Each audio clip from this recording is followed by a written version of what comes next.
North east region को शामिल करके बनाया हुआ है, यानी वो ग्रेटर बांग्लादेश बनाना चाहते हैं। भारत को सोचने की ज़रूरत है कि वो अपनी फ्यूचर जनरेशन्स को क्या देके जाना चाहता है। पाकिस्तान में फॉरेन डायरेक्ट इन्वेस्टमेंट करने वाले देशों में चाइना पिछले 3 सालों में सबसे टॉप पर रहा है। पाकिस्तान ने अमेरिका को पासपोर्ट देने की पूरी तैयारी कर ली है, लेकिन अमेरिका को पता है कि अगर उसे पाकिस्तान से कुछ लेना है तो बदले में डॉलर देना पड़ेगा। पाकिस्तान की जनता को बताना चाहता हूँ, आपके हुक्मरान इस वक्त पाकिस्तान को डिसमेंटल करने में और उसको तोड़ने में बिल्कुल जुटे हुए हैं। अभी कुछ दिनों पहले पाकिस्तान के joint chief general Shahir Shamshad Mirza book present करते हैं जिसमें ग्रेटर बांग्लादेश का मैप था। जय हिंद दोस्तों, मैं कर्नल विकास। दोस्तों, शुरू करने से पहले मैं आपको कहना चाहूँगा, अगर आपको मेरा वीडियो पसंद आ रहा है तो प्लीज़ लाइक और सब्सक्राइब पक्का कीजिएगा और अपने विचार कमेंट बॉक्स में पक्का डालिएगा। आज हम बात करेंगे पाकिस्तान की 2 नावों की सवारी। एक है चाइना और एक है अमेरिका। हमेशा 2 नावों की सवारी करने वाला इंसान डूबता है। पाकिस्तान के साथ भी वही होने वाला है। और पाकिस्तान का जो गेम ISI ने शुरू किया है बांग्लादेश में, उसके बारे में बात करेंगे। और ये सारी की सारी चीज़ें आपस में इंटरकनेक्टेड हैं। वो मैं आपको अभी समझाऊंगा कि कैसे ये सारी चीज़ें इंटरकनेक्टेड है और कैसे पाकिस्तान दोनों चीज़ों में बैलेंस करने की कोशिश कर रहा है। दोनों चीज़ें यानी चाइना और अमेरिका, दोनों में किस तरह से वो बैलेंस करने की कोशिश कर रहा है। मॉस्को फॉर्मेट, जहाँ पर पाकिस्तान, रशिया, चाइना, इंडिया और अफ़गानिस्तान और आसपास की कुछ कंट्रीज़ और शामिल हैं। ये सारी की सारी कंट्रीज़ मॉस्को फॉर्मेट में बोलते हैं कि अफ़गानिस्तान के आसपास कोई भी मिलिट्री बेस नहीं होना चाहिए। अफ़गानिस्तान में शांति के लिए और वहाँ के डेवलपमेंट के लिए इस तरह की बेसिस का इन लोगों ने विरोध किया। लेकिन दूसरे हाथ पाकिस्तान अमेरिका की गोद में जाके बैठता है दोबारा से, और उनका फील्ड मार्शल मुनीर जाके बोलता है कि उनके पास पासपोर्ट है और वो अमेरिका को देने के लिए तैयार हैं। अमेरिका उसको डेवलप करे और बलूचिस्तान के अंदर जो भी मिनरल्स हैं और रिसोर्सेज हैं उनको एक्सप्लॉइट करे और लेके जाए। इसके बाद चाइना की भौएं चढ़ जाती है, क्योंकि चाइना ने पाकिस्तान के अंदर बहुत भारी निवेश किया हुआ है। अप्रॉक्सीमेट $70 बिलियन का तो उन्होंने CPEC, China Pakistan economic corridor, उसी के अंदर उन्होंने निवेश किया हुआ है। और आज के टाइम में चाइना पाकिस्तान का सबसे ज़्यादा फॉरेन डायरेक्ट इन्वेस्टमेंट करने वाली कंट्री है। पिछले 3 सालों में सबसे टॉप पर रहा है। और इस साल भी पाकिस्तान में जो FDI सबसे ज़्यादा हुई है वो चाइना की तरफ से हुई है। कुल मिला के 32% FDIs पाकिस्तान को चाइना से मिली है। लेकिन इसके बावजूद पाकिस्तान ने अमेरिका को पासपोर्ट देने की पूरी तैयारी कर चुका है। वहाँ के जितने भी मिनरल्स हैं, रिसोर्सेज हैं, वो सब वो चाहता है कि वहाँ से अमेरिका उनको एक्सकवेट करे और लेके जाए, और बदले में उसको सिर्फ चाहिए पैसा। जब 9/11 हुआ था तो उस वक्त अमेरिका को अफ़गानिस्तान के आसपास बेस की ज़रूरत थी, और वो रास्ता दिया था पाकिस्तान ने, और बदले में पाकिस्तान ने अमेरिका से पैसा लिया। लेकिन जब एबटाबाद में बिन लादेन मिला और अमेरिका ने उसको निपटाया, उसके बाद कहीं ना कहीं अमेरिका ने पाकिस्तान से धीरे धीरे कर किनारा करना शुरू कर दिया। लेकिन उसको एक बार दोबारा से ज़रूरत पड़ी है पाकिस्तान की, और उसका रीज़न है बगराम एयरबेस, जो कि अमेरिका ने 2021 में छोड़ दिया। और उसके बाद वहाँ पर तालिबान आया और तालिबान ने अब अमेरिका को वो एयरबेस देने से मना कर दिया है। तो पाकिस्तान ही एक सहारा बचता है अमेरिका के पास इस रीजन में, जहाँ से उसको कुछ मिल सकता है। लेकिन अमेरिका को पता है कि अगर उसे पाकिस्तान से कुछ लेना है तो बदले में डॉलर देना पड़ेगा, और वो डॉलर ही पाकिस्तान चाहता है पासपोर्ट दे करके। पाकिस्तान को कोई फ़र्क नहीं पड़ता कि चाइना क्या सोचेगा, अमेरिका क्या सोचेगा, या दोनों नावों में पैर रखने से क्या वो डूबेगा। मैं पाकिस्तान की जनता को बताना चाहता हूँ, आपके हुक्मरान इस वक्त पाकिस्तान को डिसमेंटल करने में और उसको तोड़ने में बिल्कुल जुटे हुए हैं। आप लोगों को इकट्ठा होना पड़ेगा।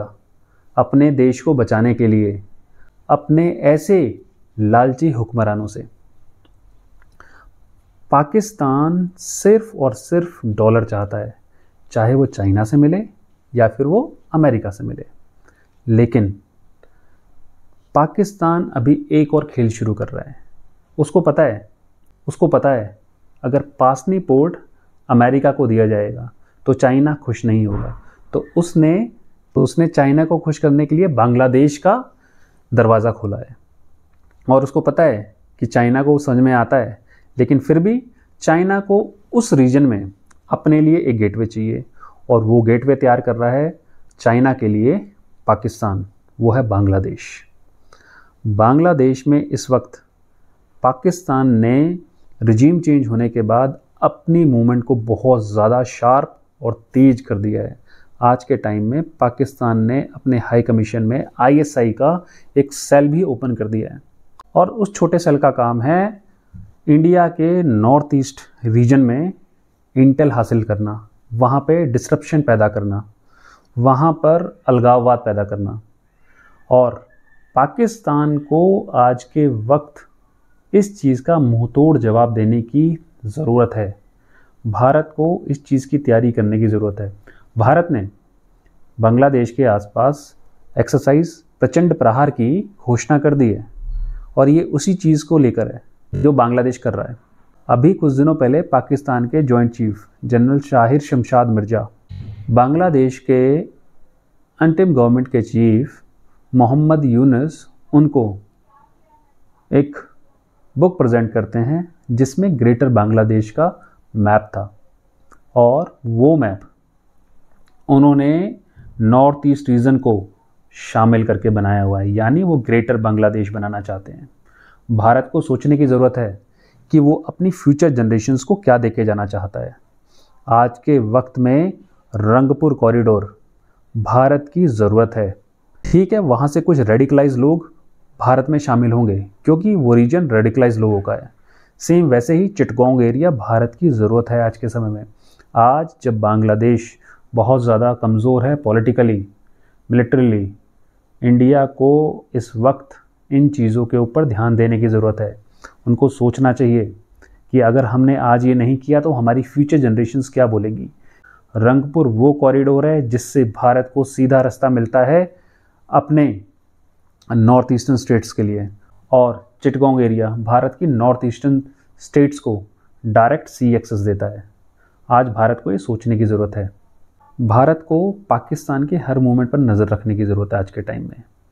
ISI को बांग्लादेश में ही निपटाने की ज़रूरत है इंडिया को भी अपना नेटवर्क वहाँ बढ़ाने की ज़रूरत है। पाकिस्तान यहाँ भी दो नावों की सवारी करने की तैयारी में है। एक, वो चाहता है कि अमेरिका को चिटगोंग वाला एरिया चाहिए, सेंट मार्टिन आइलैंड, वो उसके लिए वो रास्ता तैयार कर रहा है, और यहाँ पे वो चाइना को भी ला के बैठाना चाहता है और दिखाना चाहता है कि वो अमेरिका के लिए भी काम कर रहा है, और चाइना को दिखाना चाहता है कि वो चाइना के लिए भी काम कर रहा है। लेकिन यहाँ पर वो बर्बाद कर रहा है बांग्लादेश को। ISI ने पाकिस्तान को बर्बाद करके रखा हुआ है। जहाँ जहाँ ISI ने अपने पैर पसारे हैं वो देश बर्बाद हुआ है। अफ़गानिस्तान को देखिए, अफ़गानिस्तान को ISI ने बर्बाद किया है, पाकिस्तान की मिलिट्री ने बर्बाद किया है। बांग्लादेश पाकिस्तान ने बर्बाद करना शुरू कर दिया है। पाकिस्तान ने अपने देश को पहले ही बर्बाद कर लिया है, और उसमें सबसे बड़ा हाथ ISI का ही है। 1971 में जब बांग्लादेश आज़ाद हुआ पाकिस्तान से, तब से लेके अब तक बांग्लादेश की इकॉनमी आगे बढ़ रही थी, लेकिन अब बांग्लादेश पाकिस्तान के हाथों में जाने की तैयारी कर रहा है, और वो हाथ हैं ISI। और जहाँ जहाँ ISI जाती है वहाँ वहाँ चीज़ें बर्बाद होना शुरू हो जाती है। और आपको एक कॉन्टेक्स्ट बताता हूँ। भारत किसी भी देश में जाता है तो वहाँ के इंफ्रास्ट्रक्चर को मजबूत करता है। आप अफ़गानिस्तान को देखिए, भारत अफ़गानिस्तान में गया, वहाँ उसने सलमा डैम बनाया, वहाँ की पार्लियामेंट को बनाया, और बहुत सारे इंफ्रास्ट्रक्चर डेवलप किए हैं, इवन वहाँ के रोड्स को भी डेवलप किया है। लेकिन पाकिस्तान जहाँ जाता है वहाँ पर उसकी ISI जाती है, और भारत जहाँ जाता है वहाँ पर उसके साथ डेवलपमेंट जाता है। तो ये अंतर है भारत में और पाकिस्तान में, और यही चीज़ें बाकी देशों को जो कि भारत के आसपास है उनको समझने की कोशिश करना पड़ेगा। बांग्लादेश जब तक भारत के साथ था तो उसमें सिर्फ और सिर्फ डेवलपमेंट हो रहा था और कुछ भी नहीं, और जैसे ही वो पाकिस्तान के जाना शुरू कर रहा है तो वहाँ सिर्फ बर्बादी है। पाकिस्तान खुद बर्बाद हो रहा है, अफ़गानिस्तान को बर्बाद कर रहा है। आज पाकिस्तान इतना ज़्यादा आयात पर निर्भर है कि उसकी इकॉनमी बिल्कुल चरमरा चुकी है, और उसकी वजह से वो सिर्फ ये चाहता है कि या तो चाइना या फिर अमेरिका या कोई भी और बड़ा देश है वो भी अगर आके उसको पैसा देगा तो वो उसके भी तलवे चाटने लग जाएगा। पाकिस्तान के इन दो नावों की सवारी से भारत को बहुत ज़्यादा फ़ायदा होगा। एक तो पाकिस्तान पर से चाइना और अमेरिका दोनों का विश्वास कम हो रहा है, उसका फ़ायदा हमेशा भारत को ही मिलेगा। और जहाँ पर ये ग्वादर और पासनी पोर्ट है वो मकरान कोस्ट लाइन है, उसी पर भारत का चाबार पोर्ट भी है जो कि ईरान में है। और जब यहाँ पर अमेरिका और चाइना दोनों एक जगह होंगे 70 मील की दूरी पर, तो पक्का ही कुछ ना कुछ कॉन्फ्लिक्ट्स होंगे, और उन कॉन्फ्लिक्ट्स में हमेशा भारत को ही फ़ायदा होगा। और पाकिस्तान का जो डबल गेम चल रहा है चाइना और अमेरिका के साथ, उसको भी इंडिया को उजागर करने की ज़रूरत है।